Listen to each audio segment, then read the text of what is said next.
Then he went to look at his nag, and those hooves had more cracks than his master's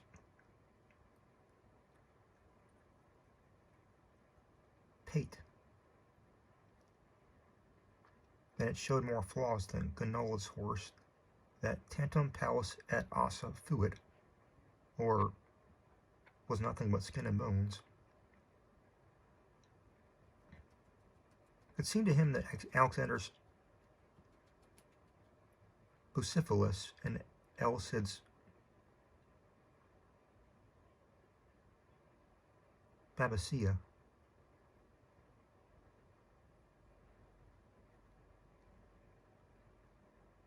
were not its equal. He spent 4 days thinking about the name he would give it, for, as he told himself, it was not seemly that the horse was of so famous a knight, and a steed so intrinsically excellent should not have a worthy name. He was looking for the precise name that would declare what the horse had been before its master became a knight-errant, and what it was now. For he was determined that if the master was changing his condition,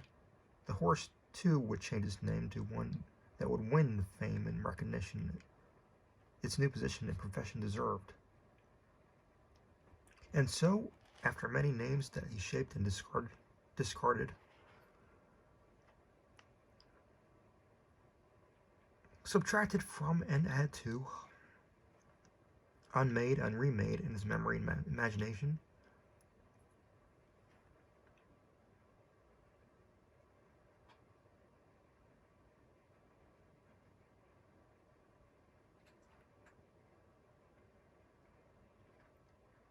he finally decided to call the horse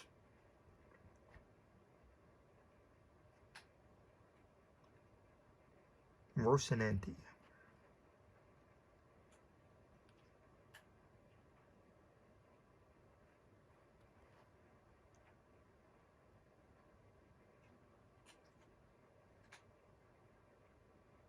A name, in his opinion, that was noble, sonorous, and reflective of what it had been when it was a nag, before it was what it was now, which was the foremost nag in all the world. Having given a name, and one so much to his liking, to his horse, he wanted to give one to himself. And he spent another 8 days pondering this, and at last he called himself Don Quixote.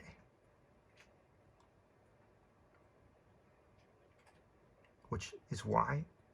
as has been noted, the authors of this absolutely true history determined that he undoubtedly must have been named Quixada and not Quejada, as others had claimed. In any event, recalling that valiant Amadis had not been content with simply calling himself Amadis,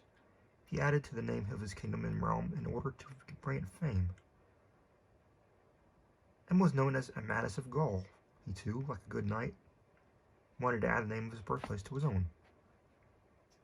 and he called himself Don Quixote of La Mancha, thereby to his mind clearly stating his lineage and his country, and honoring it by making it part of his title. Having cleaned his armor and made a full helmet out of his simple headpiece, and having given a name to his horse and decided on one for himself, he realized the only thing left for him to do was to find a lady to love.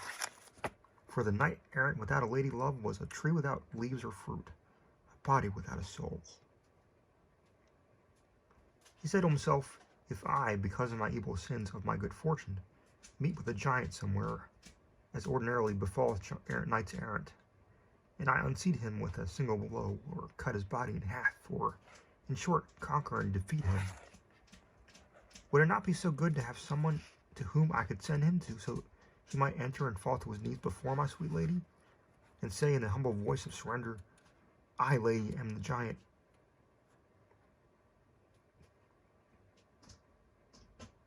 Caracum Liambro,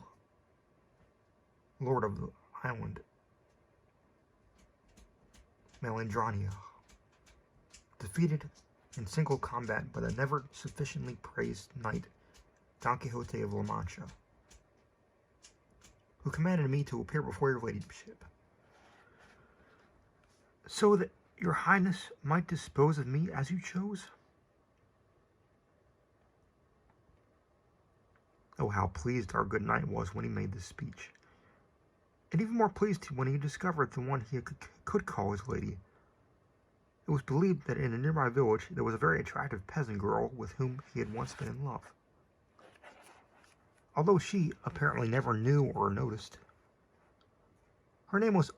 Aldonza Lorenzo,